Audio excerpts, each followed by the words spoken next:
One of the most relaxing things that I know, and when I want to clear my mind, I like to go out to the woods, and I also enjoy food, so I like to take my axe with me and backpack filled with something nice.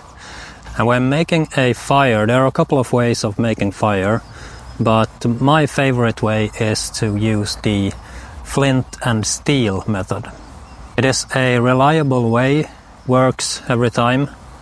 It is also very traditional, connects us back to our ancestors. It is fun, it takes some skills to get the fire going with it. And in this video I'm gonna show you how you can start a fire with the flint and steel.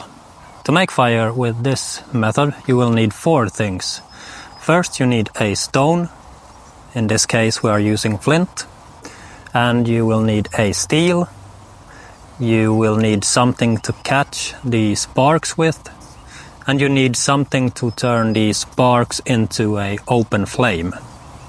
So those 4 things is what we are going to focus on today.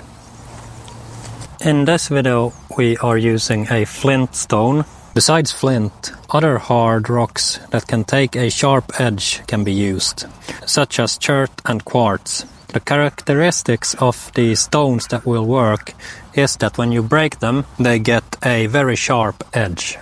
When it comes to the steel, the type and hardness of the steel is important. High carbon steel generates sparks easily. It is, in theory, possible to create sparks with iron and other alloys as well, but it is difficult. So high carbon steel that is hardened will get these sparks flying easily.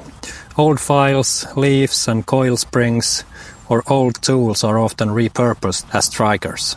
When people struggle making sparks, it is often the stone that is the problem. If you buy a steel today, the quality will most likely be good enough.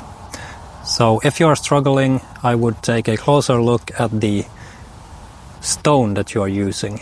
The sharp edges are very important. In order to catch these sparks, we are going to use char cloth today. There are many different types that we could use and more natural materials.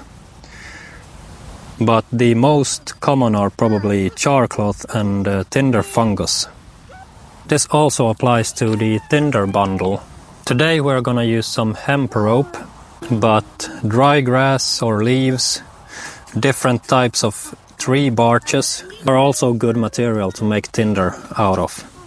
But I wanted to focus on materials that are good for beginners and also easy accessible, since these natural resources are a bit depending on which area and season we are in.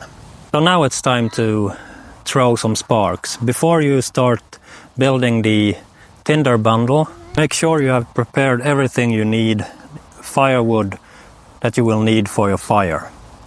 When you got your firewood and prepare your fire of choice, you are ready to make the tinder bundle. And here when we are using the rope, I simply gonna untwist and take apart all the fibers of this rope. So I'm gonna continue and take it apart, so every fiber, so I got a nice bird's nest. So it looks something like this. So we got our bird's nest, placing that to the side, and now we're gonna throw some sparks. So what is happening here when we are making these sparks is that this flint stone will shave off small metal pieces from this striker, and it is when these metal pieces react with oxygen and they oxidize on these small pieces, the process goes so quickly so they will ignite and turn into sparks. Therefore you can imagine that this is your cutting tool, and this striker you're gonna shave, so you will find a sharp edge on the stone. Imagine that the cutting edge is maybe 45 degrees to the surface that you are hitting, and you are gonna hit not like this and not straight down. You want a little rounded motion. So I'm looking for a sharp edge here, and then it throws sparks. Another version, which is a little bit harder, is that you can actually drag this like so. And now we are gonna take the char cloth, and since we are hitting up and down, and our flint is shaving off metal and throwing sparks up, so then we are placing our char cloth on top of the stone, so when we hit the flint, this char cloth will catch these sparks. So I'm gonna show here.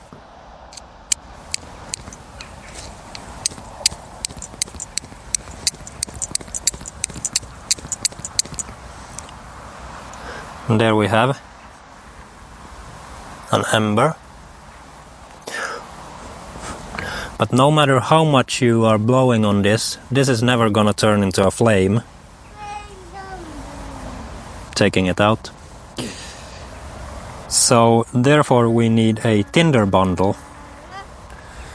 And once we have the char cloth catched a spark, we're gonna place this whole piece into the tinder bundle and start blowing, and then it will turn the tinder bundle into the fire. So I will show here how it works. So I'm looking for the sharp edge, placing my char cloth on top, and start hitting.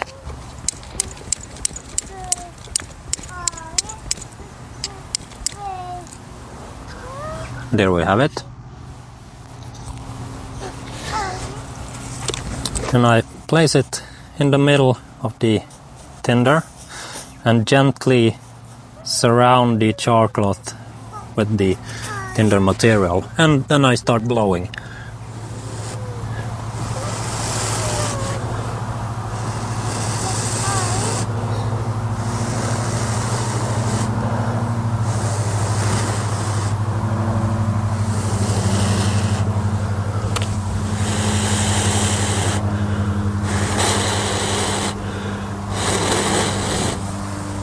There we have a fire. We're placing it, and then we take our prepared wood pieces and making our fire. So we got our fire up and running, soon ready for some cooking. If we sum it up here, remember, create spark, catch the spark, and turn it into a flame. Be well prepared with the fire, so once you get started and throwing sparks, you don't have to look for any firewood. So everything should be well prepared and ready. This is one of many ways of making fire. This is a solid foundation. Good luck.